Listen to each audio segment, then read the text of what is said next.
Et salut tout le monde, je suis Ectelion et je vous accueille aujourd'hui dans le bazar pour vous reparler de jeux de rôle. Et oui, ça vous étonne à force, je sais.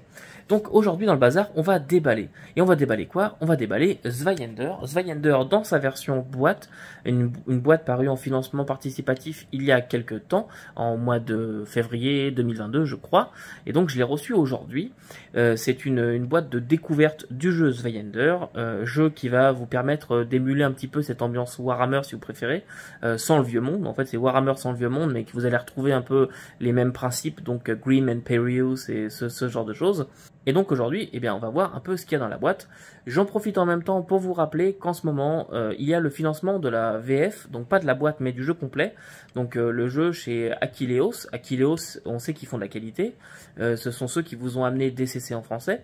Donc, vous pouvez aller pledger ça si c'est une ambiance qui vous plaît. Cette ambiance un peu cradingue à la Warhammer, voilà, un peu Grim and Perious, c'est quelque chose qui plaît à beaucoup. Moi, le premier. Donc, écoutez, je vous conseille d'aller jeter un œil là-dessus. C'est sur Game on Tabletop. Vous avez le lien du financement dans la description de la vidéo. Et puis, nous, on regarde tout de suite ce qu'il y a dans la boîte. Tout d'abord, la première chose, en ouvrant le carton, j'avais cette magnifique carte en tissu qui, je pense, était exclusive au Kickstarter. Je sais pas si elle va se retrouver après dans les autres, dans les boîtes dans le commerce, mais en tout cas, je la trouve vraiment très jolie. Je sais pas trop ce que ça va rendre comme couleur à la caméra, mais on dirait une sorte de rose très pâle qui tend en fait vers le crème. C'est vraiment très beau. J'aime beaucoup le style des illustrations qui ont été utilisées. Donc à savoir que ça représente, en tout cas je pense, l'aventure qui va se trouver dans les ouvrages, mais elle est vraiment très jolie. Avec cette carte, nous avions des dés, voilà, des dés qui sont très jolis mais très simples, hein, des dés noirs tout simples, hein, les dés nécessaires au jeu, donc évidemment pas de dés 20 parce qu'on est sur un système à des 100, il me semble en tout cas. Et à noter quand même qu'il y a des faces, voilà, le 6 par exemple a un petit symbole Zweihander dessus, donc c'est assez cool. En plus des dés, vous avez aussi des jetons de fortune qui servent dans le jeu. Alors ceux-là, je pense qu'ils étaient exclusifs en comment dirais-je, en Early Birds, il me semble. Donc ce sont des jetons de fortune en métal. Ils sont vraiment très jolis. Il y en a 9 comme ça. Ça fait de magnifiques props si vous voulez servir de pièces dans d'autres jeux aussi. Mais ils sont vraiment très beaux. On va les poser ici. Voilà, donc les 9 jetons de fortune en métal. Le tout venait dans une magnifique boîte noire comme ça, qui est aussi une version spéciale. Rien d'écrit nulle part, juste le logo Zweihander avec le reflet. Voilà, que ça prend bien les traces de doigts, c'est génial. Mais rien de spécial à noter sur la boîte. Vous avez à l'intérieur le Game Master Secret, donc qui va vous révéler un peu les règles du jeu, etc. L'aventure aussi. On va éviter de trop spoiler, mais une mise en page qui marche bien. Elle est assez simple, assez sobre. Ça marche plutôt bien. Beaucoup de tables, hein. Voilà. Et des illustrations qui vont plaire à certains, déplaire à d'autres. Je sais que je suis pas le plus grand fan des illustrations Zweihander en général. Je trouve qu'elles ont un effet un peu, je sais pas comment dirais-je, mais grossier, elles sont bien faites, mais elles ont un effet un peu déformant, un peu caricatural en fait, qui est très propre à Warhammer aussi, hein, mine de rien.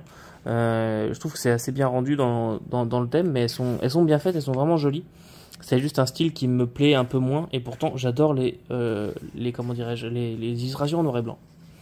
Mais on est sur quelque chose comme ça, de vraiment bien fait, bien mis en page, livré, couverture souple, en agrafé. Donc pas forcément la chose la plus dégueu, mais c'est vraiment cool. En plus de cela, vous aviez aussi le Player's Guide qui va permettre à vos aventuriers notamment de créer leur personnage, parce que c'est une boîte, un starter set si vous préférez, oui, mais qui contient aussi la création de personnages.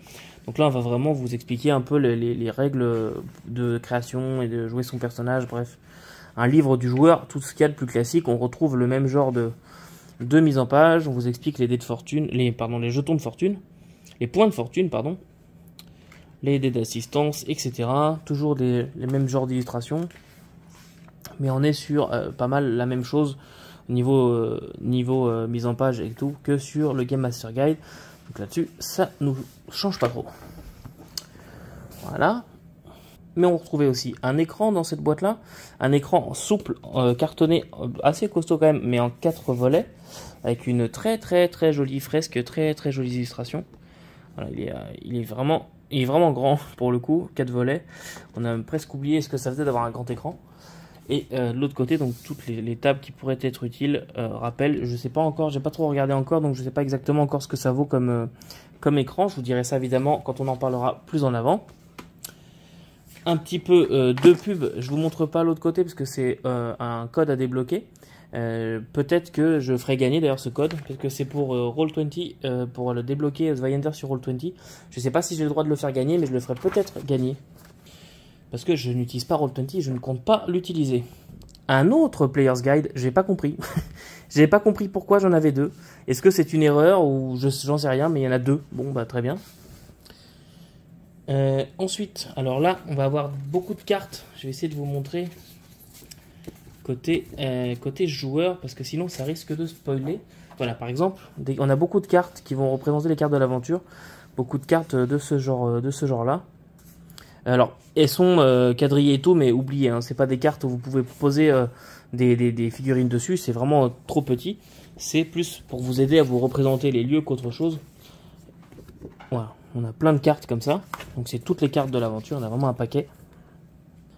On retrouve aussi la même carte que vous avez posée sur la table, mais cette fois en version papier. C'est toujours agréable et utile de l'avoir, au moins comme ça si vous n'avez pas participé au KS, vous l'aurez quand même. Vous avez aussi un magnifique grand poster qui est beaucoup trop grand pour rentrer à la caméra, mais qui reprend en fait la couverture. Hop, je vais essayer comme ça, qui reprend la couverture du livre de base. Donc, je peux vraiment pas vous le déplier, mais qui est assez beau et très très grand pour le coup. Peut-être que je l'accrocherai dans le décor encore, je ne sais pas encore, mais c'est très cool d'avoir mis ça. Il est hyper épais, je sais pas trop ce qu'il aura pris avec ça, mais c'est vraiment très très épais. Vous avez aussi, je vais éviter de le montrer, mais ouais, je montre juste ça comme ça, je bouge un peu. Vous avez aussi des cartes d'indices pour l'aventure qui vont être données par le MJ. Vous allez retrouver aussi des cartes de sortilège, donc des cartes, très certainement des sorts qui sont inscrites dans la boîte, sont fournies avec. Vous avez aussi des cartes blanches, mais sinon ça ressemble pas mal à ça. C'est assez clair je trouve, c'est correctement, c'est assez grand. Ça aurait peut-être pu mettre encore plus grand, je pense, ça aurait pas trop posé de problème, à moins qu'il y ait d'autres cartes qui soient... Ouais, ok, c'est pour ça. Il y a des cartes qui sont vraiment remplies. Voilà, il y a des cartes qui sont remplies de texte. Mais bon, c'est correct, on arrive à voir. Je trouve en tout cas, c'est pas trop petit. Et vous en avez quand même pas mal de cartes qui vous sont fournies de cette façon. On retrouve aussi des cartes de blessures, donc des blessures graves, des blessures létales, sérieuses, modérées, etc. qui vont donc vous donner derrière. Tac, voilà, on vous donne un peu là où vous êtes fait toucher, les effets que ça fait et tout ça. Je vous avoue que là, comme ça, je me souviens plus de comment se joue le jeu, donc je vais pas pouvoir vous l'expliquer là, mais de toute façon, on en parlera sur la chaîne. Mais vous avez tout ça qui vous est fourni. D'autres points de fortune, si jamais les pièces, vous n'y avez pas accès ou si vous n'en avez pas suffisamment. Donc c'est vraiment la même chose techniquement, même si les jetons sont plus gros, mais c'est la même figure en fait qu'on retrouve sur les pièces. Mais j'avoue que je préfère les pièces. Des petits gabarits qui doivent servir, je pense, à s'accrocher en fait sur la fiche de personnage, qui servent de repère. Alors je pense qu'on doit avoir une échelle à monter et on monte le gabarit. C'est utile de les avoir, je trouve. C'est très très bien de les avoir mis, ça se détache. Et ensuite nous avons des sortes de dossiers de personnages qui vont reprendre aussi les classes. Donc là vous avez la classe et puis à l'intérieur vous avez comme ça la fiche de personnage à proprement parler, donc vierge. C'est pas des pré-tirés, hein. Et de l'autre côté, vous avez aussi des rappels de règles qui peuvent être faits. C'est assez cool. Et au niveau des classes, donc je suppose que ce sont les classes qui vous sont fournies avec la boîte. Vous avez donc le smuggler, donc le contrebandier si vous préférez. Le salesword, donc le mercenaire, l'épée à louer. Le reeve qui va être une sorte de gardien de route si vous préférez, qui va chasser les bandits des routes, etc. Une sorte de garde.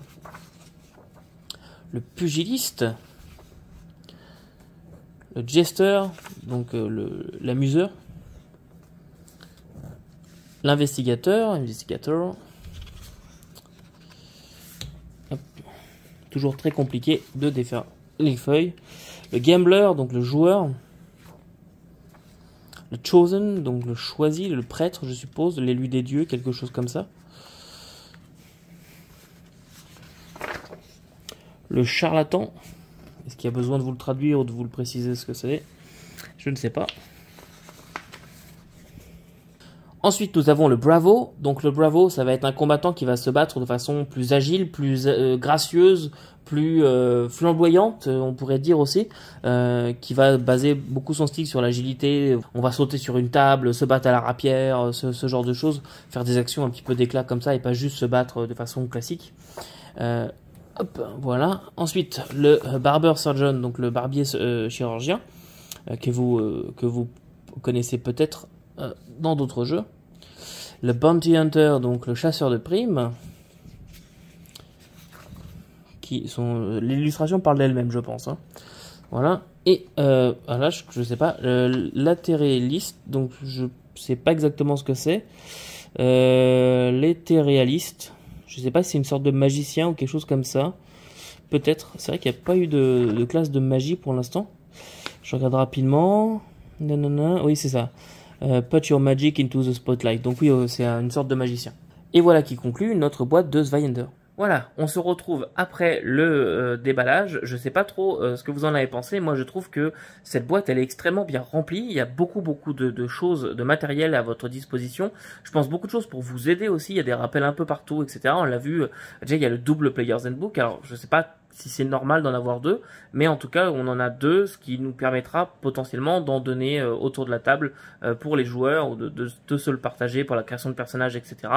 On a des points de fortune, on a les cartes de sort. Voilà, il y a beaucoup de choses qui vont permettre de vous aider en partie, je trouve. Plus un écran en plus, avec une magnifique illustration.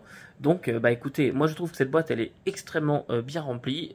J'ai très hâte de lire ça et de tester ça aussi. J'en profite pour vous rappeler que si jamais vous voulez tester les jeux comme ça que je vous montre là, si jamais vous voulez les tester avec moi, n'hésitez pas à rejoindre le Discord, vous avez le lien en description. Et sur le Discord, bah, en plus de discuter et tout, c'est toujours sympa, eh bien j'organise aussi des parties de test et de découverte. Donc si vous voulez tester Zweihander avec moi, rejoignez le Discord, on s'organisera ça. Et en attendant de vous revoir ici ou sur le Discord, n'oubliez pas que vous ne pouvez pas tout lire et tout faire jouer, mais vous pouvez toujours essayer.